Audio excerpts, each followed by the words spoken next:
Hi, I'm Tom Wanzeck, again here with Skipton Reynolds with Skipton Law. Today we're going to talk about estate and gift tax, what happened in 22, what's happening now. What can you kind of tell us a little bit about, where we are as far as what, especially in a real estate transaction? A lot of people have thought that $17,000, because that's the new. That's how much you can give away this year in 2023 to anybody you want. Okay. So let's say it's a real estate transaction, and a parent is able to give close to $100,000.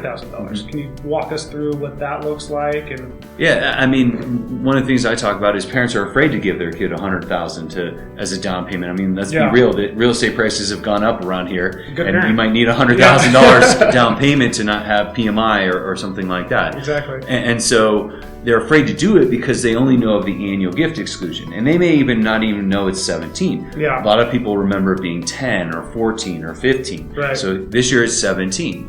And let's say that you're a married couple. Well, each of you could give 17. Okay. So you could give that kid 34 under the annual, meaning you don't have to tell the IRS about it. Yeah. But the remaining balance, so I guess it would be $66,000, you're supposed to file a federal gift tax form telling the IRS you gave $66,000 more than the annual.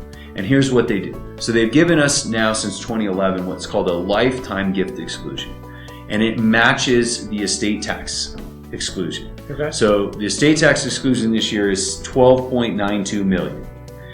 The lifetime gift exclusion is $12.92 million. Okay. So a big number for most of us, right? But that extra 66, all they want to do is track it. So you file the federal gift tax form, and they subtract $66,000 from what you can die with, and $66,000 from what you can give away during your lifetime, above the exclusion, the annual exclusion. Okay. They just want to track it. Right. So in theory, don't do this. Yeah. You could give away your entire estate. Right.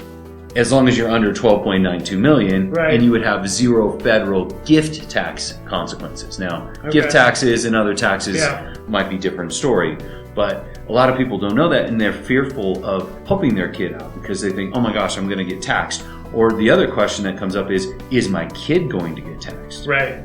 And the answer is, it depends on what you give them. Okay. If you give them what I'll call cash, like a check or money out of the bank, no tax for the person who receives the gift. Okay. If you hand them a stock, and then they go sell that stock, different story. Right. So usually it's cash, so there's usually no tax to the person who receives. Exactly. And then the asset and home, up until that 12.9 threshold, is untaxed. Exactly. Right. So, most people, I think it's 0.01% of the populace of the United States that's has an estate tax problem. That's a big number. It's a big number. The one kind of piece that we're not sure of right now is that number is relative to today. Right. But the Tax Act that went into effect January of 2018 expires December 31st of 2025. Right. And so we're kind of unsure what that number is going to look like in 2026. Well, just like the step-up basis, this is always kind of on the docket for, how do we tax more? So everyone's always kind of worried about this, calling their tax guy, hey, is this going to change? Calling us. And so, it's just a snowball effect, and you're always a little bit cautious about it. They haven't done really anything quite yet. A lot of talking, but not a whole lot of action for sure. So, and I personally, I think that's a good place to leave it. Kind of leave these things alone. Well, and certain things, like to your point with the step up in basis, with real estate in particular, that's been around for 50 years. Right. And there was conjecture a couple years ago they wanted to try to get rid of it, or they were going to get rid of it, but then have some kind of exclusion for all of us, I'll call it normal folks. Right. And it ended up being nothing. Yeah. But it was definitely something where we were having to have conversations with clients that had a lot of real estate, or if they did drop the estate tax down, we're going to be over, but owned a lot of real estate, how we were going to try to play this out. It all turned out, for at least that time frame, to be much ado about nothing. But the step-up basis is actually a really big deal. Right. One of the big mistakes that we see folks make is they're wanting to try to avoid probate. Yeah. And so they've been told, or they heard through the grapevine or whatever, you know, I'll put my kid on my house. Yeah. And if we own it with right of survivorship, that means if they did it right. Yeah, correctly. We see it a lot of times where it wasn't done right and they don't own it that way.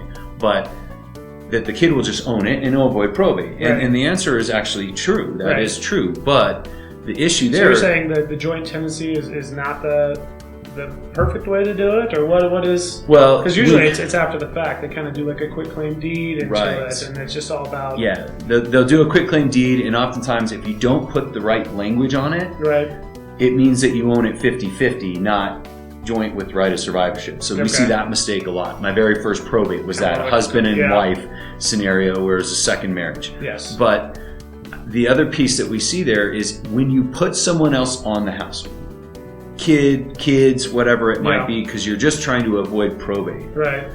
You lose some things in that process. Okay. Number one is you don't own the house alone anymore. Somebody else has control. So if you want to move and they disagree with why you want to move, guess who can say no? The kid. Kids. Because their name's on the title. And in order for you to help them sell the house, we're not selling this house. You have to have their consent, right? So that's an issue. And I mean, I had a 5-year litigation on that issue. Oh my gosh. The other issue is you're trying to do the right thing. Right? You're trying to avoid probate, not understanding the consequences. Your kid wants to, call the shots. Yeah. They want their money, or they don't agree with you going off with new person, whatever their reasons are. The other thing that happens when you put your kid on the house is now their liabilities are against your property. So if I'm driving down the road and my name's on my parents' house and I get in that bad car accident and I don't have proper insurance, guess what's an asset of mine that's subject to that car accident? Well, all these reasons are why people always need somebody like yourself, and I think you got a good thing going for you. But the one last thing that people don't understand too is the taxes. The step up in basis. So when we leave real estate at death, however it goes, will, trust, other vehicles, it's as if our family bought it from us at death. Right? And so whatever the value is at that time is our new baseline, right? Or basis. Well, if you give your house to someone and that's not their personal residence, the IRS assumes that you bought it when the parent bought it, for example. So just for easy numbers, mom and dad bought the house 40 years ago for $100,000. Now it's worth $500,000. You put your kid on it. A lot of people think, oh, it's worth $500,000. That's their baseline. Nope. All the way back down to $100,000. Okay, so this is where it really kind of loops the... So whether you sell the house during life or even after death, because you avoided that probate, now your estate gets hit with this capital gain tax.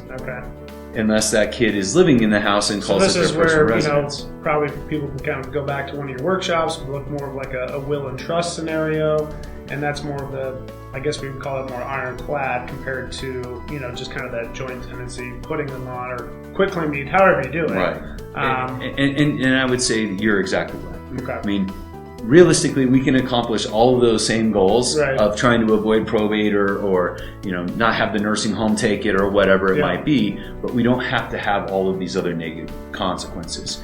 If you sit down with somebody and you talk to them about what you're trying to accomplish, now you can come up with different options to get you where you want to be. Okay.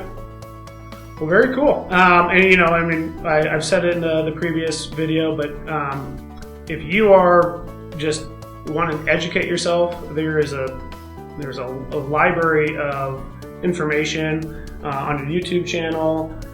He does workshops. We're going to try to maybe put one together just for my clients in the future, or maybe I'm speaking for you. No, I'm like, come on, totally yeah. But Tyler Wanzeck, Skipton Reynolds. Love to help you out. Love to educate and just kind of have this stuff be crystal clear to the point where you understand it, you have the right things in place, and just we're here to make your life easier. So we'd love to work with you guys, and I appreciate you coming in again. And just thanks for having me. This is fun. It is fun. So thanks again. Yeah, thank you.